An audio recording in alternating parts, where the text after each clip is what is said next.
दोस्तों, क्या आप जानते हैं हिमाचल की इस वैली में एक ऐसा चमत्कार हुआ था जहां माता पार्वती की खोई हुई मणि की वजह से गर्म पानी के चश्मे निकले और यहीं गुरु नानक देव जी ने भी अद्भुत चमत्कार दिखाया था। आज हम आपको लेकर चल रहे हैं मणिकरण साहिब। हेलो दोस्तों, welcome back to my YouTube channel. फिर एक नए दिन में आपका स्वागत है और आज है मेरा दिन 5वां मनाली में कि आज तो मनाली को बाय बाय करना पड़ेगा। तो अब मेरा प्लान ये है कि आज मैं यहाँ से जा रहा हूँ मणिकरण। वहाँ पे जो गुरुद्वारा है मणिकरण साहिब, वहाँ पे दर्शन करेंगे और मंदिर भी देखेंगे वहाँ पे, और वहाँ पे एक गुफा भी है, कोशिश करेंगे उसको भी कवर करें। तो बस इतना ही था मनाली का सीन। जैसे यहाँ पे बारिश हो रही है और रोहतांग में भी बारिश हो रही है और स्नोफॉल हो रही है, और मुझे थोड़ा सेफ़ नहीं लगा जाना, और मैं खुद ही चाहता हूँ कि मैं कुछ देखने के लिए यहाँ पे अभी छोड़ जाऊँ और मैं फिर से वापस आऊँ एक बार फिर मनाली में और फिर उसे एक्सप्लोर करूँ। तो अभी तक तो यही था सारा सीन, और बस अब चलते हैं मणिकरण और वहाँ पे एक्सप्लोर करते हैं और देखते हैं क्या क्या एक्सपीरियंस होने वाला है। तो चलो दोस्तों, चलते हैं अपनी गाड़ी में। सो दोस्तों, बहुत ही फ्रूटों की दुकान है यहाँ पे, देख रहे हो। जब मनाली से उतरोगे आप नीचे तो फ्रूट अभी हमने भी लिया है जो यहाँ पे फेवरेट है।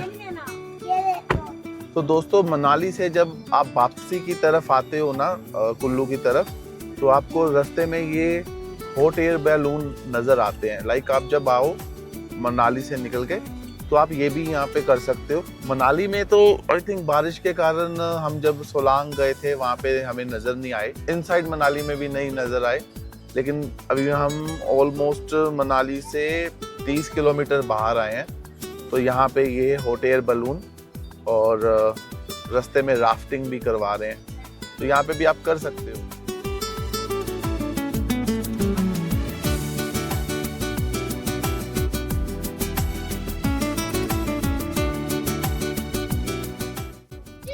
फ्रेंड्स, ये वाला जो रास्ता है ना, ये है मणिकरण रोड। यही रास्ता मणिकरण जाता है, और आप मानोगे नहीं, जहाँ से हमें अभी टर्न लिया है ना, वहाँ से 30 किलोमीटर है मणिकरण, और टाइम कितना लग रहा है, पूरे 2 घंटे। ओनली 30 किलोमीटर इन 2 आवर्स। इसका मतलब आप रोड तो देख ही रहे हो कितना नैरो है। तो बस ये थोड़ा सा खतरनाक है, और यहाँ पे देखो ट्रैफिक भी कितना है, क्योंकि पीछे कुछ रोड का काम चल रहा था। हमारे आगे ये मशीन जा रही है, मणिकरण के रास्ते पे है, रोड छोटा है और वेट करनी पड़ेगी और चलते जाना है। 27 किलोमीटर अभी और है। इसी मशीन ने किया सारा। यहाँ पे कुछ अलग ही लेवल का चल रहा है, पता नहीं क्या है सीन। अभी तक 2 किलोमीटर और है, और 2 किलोमीटर के लिए इतना रश लगा हुआ है। और ये कसोल में भी ना कुछ और डिफरेंट चीजें हैं। इंडियन नहीं इतने दिखे जितने फॉरेनर दिख रहे हैं। आई थिंक यही माल वाल फूकने के लिए अब थोड़ा सा रश जाके ना अभी अभी बस खुला है। दोस्तों, फाइनली हम पहुंच गए हैं गुरुद्वारे मणिकरण साहिब, और बस यहाँ पे अभी पार्किंग लगाई है। तो ये गुरुद्वारे का रास्ता है, एंटीक है, पुराना है बहुत। मैं ना दोस्तों यहाँ पे आया था जब मैं तकरीबन 8 साल का था, मतलब उसके बाद मैं अब आया हूँ। गुरुद्वारे के दर्शन कुछ ऐसे, और नीचे ब्रिज बना हुआ है और साथ में बह रही है नदी।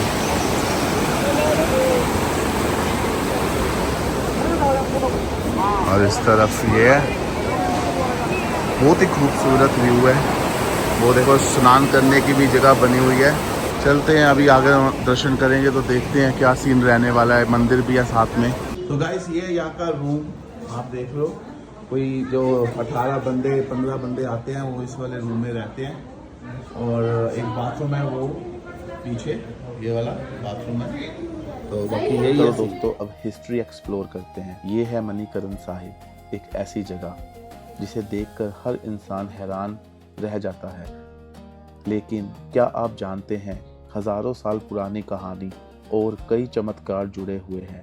आज हम आपको लेकर चलेंगे मणिकरण की उस अद्भुत दुनिया में, जहां एक तरफ गुरु नानक देव जी के चमत्कार की कहानी है और दूसरी तरफ भगवान शिव और माता पार्वती की अमर कथा। सबसे पहले बात करते हैं हिंदू धर्म की प्राचीन कथा की। कहा जाता है कि भगवान शिव और माता पार्वती इस सुंदर वैली में कई सालों तक तपस्या और ध्यान करते रहे। माता पार्वती को ये जगह इतनी पसंद आई कि वो यहीं समय बिताने लगी। एक दिन माता पार्वती नदी में स्नान कर रही थी, तब उनके कान की एक अनमोल मणि यानी एक कीमती ज्वेलरी पानी में गिर गई। बहुत ढूंढने के बाद भी जब वो मणि नहीं मिली तो भगवान शिव क्रोधित हो गए। उनका क्रोध इतना भयंकर था कि पूरी वैली कांप उठी।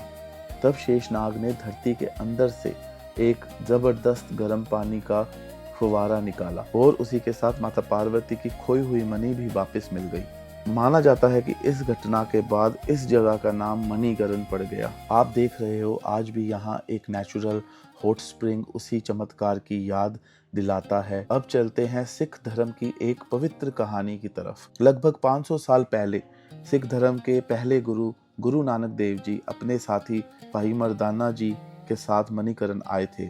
इन्होंने आटा तो इकट्ठा कर लिया लेकिन रोटी पकाने के लिए आग नहीं थी। तब गुरु नानक देव जी ने भाई मर्दाना को एक पत्थर हटाने के लिए कहा। जैसे ही पत्थर हटाया गया, धरती के अंदर से गर्म पानी का चश्मा फूट निकला। गुरुजी ने कहा कि रोटियों को इस गर्म पानी में डाल दो, अरदास करो और रोटी को इंसानियत और सेवा के नाम पर समर्पित करो। कुछ ही देर बाद वो रोटियां पानी की सतह पर वापस तैरने लगी। इस घटना को एक पवित्र चमत्कार माना जाता है। आज जिस जगह ये चमत्कार हुआ था वहीं पर स्थित है पवित्र गुरुद्वारा श्री मणिकरण साहिब। हर साल लाखों श्रद्धालु यहाँ माथा टेकने और गुरु नानक देव जी की याद में दर्शन करने आते हैं।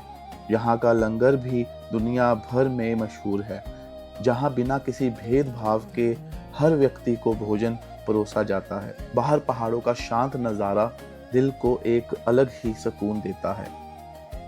गुरुद्वारे के पास ही स्थित है प्राचीन शिव मंदिर।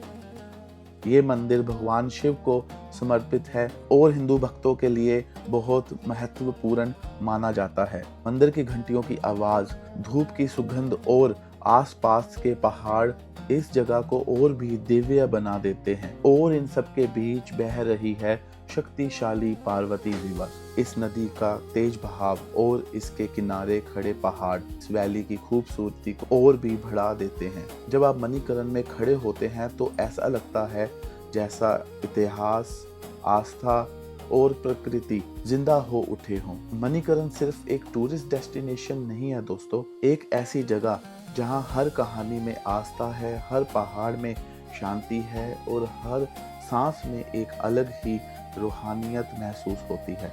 और शायद इसीलिए जो भी एक बार मणिकरण आता है वो इस जगह को कभी नहीं भुला पाता। ये थी हिस्ट्री हमारे इस देश के छोटे से गांव की, छोटे से शहर की। बाकी की आप आगे व्लॉग देखो और एंजॉय करो। आई होप आपको ये व्लॉग अच्छा लगा होगा। चैनल को सब्सक्राइब कर लेना। हिस्ट्री अच्छी लगे तो कमेंट में बताना कि आपको कौन सा पार्ट यहाँ पे अच्छा लगा। और अगर आपको ये व्लॉग अच्छा लगा तो लाइक कर देना।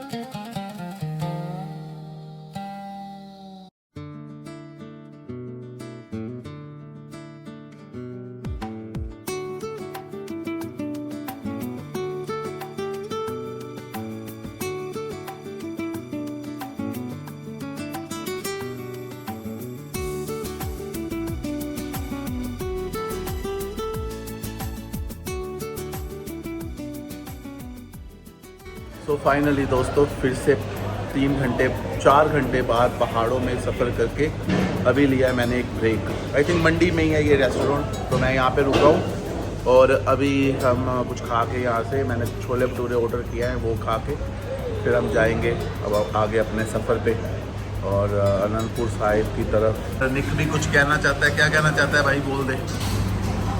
Like and subscribe. वो तो कर ही देंगे लोग, हमारी ऑडियंस अच्छी है, वो तो कर ही देगी लाइक और सब्सक्राइब।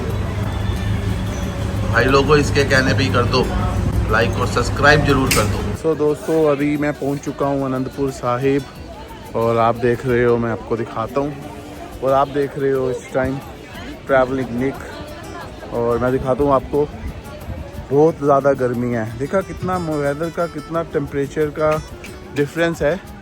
वहाँ पे टेम्परेचर था रात का 4 डिग्री और दिन का टेम्परेचर था अबाउट 13 और 14, और यहाँ पे देखो इस टाइम टेम्परेचर है 40 डिग्रीज। सो कहाँ 4 और बारिश हो रही थी वहाँ पे, और कहाँ सीधा आ गए हम गर्मी में।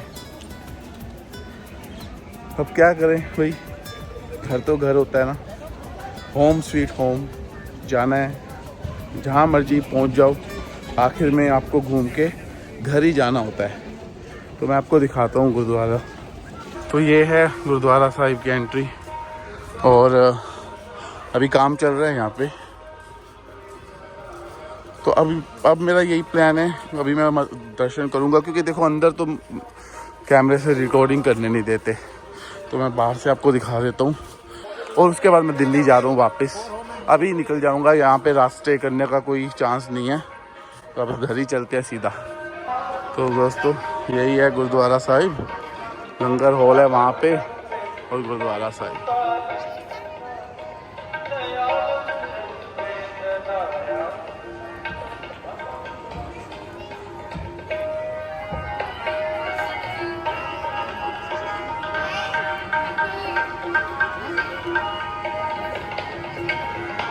यहाँ पे सिर्फ आधा 1 घंटा लगेगा, 45 मिनट्स मैक्स, और उसके बाद मैं सीधा जा रहा हूँ घर।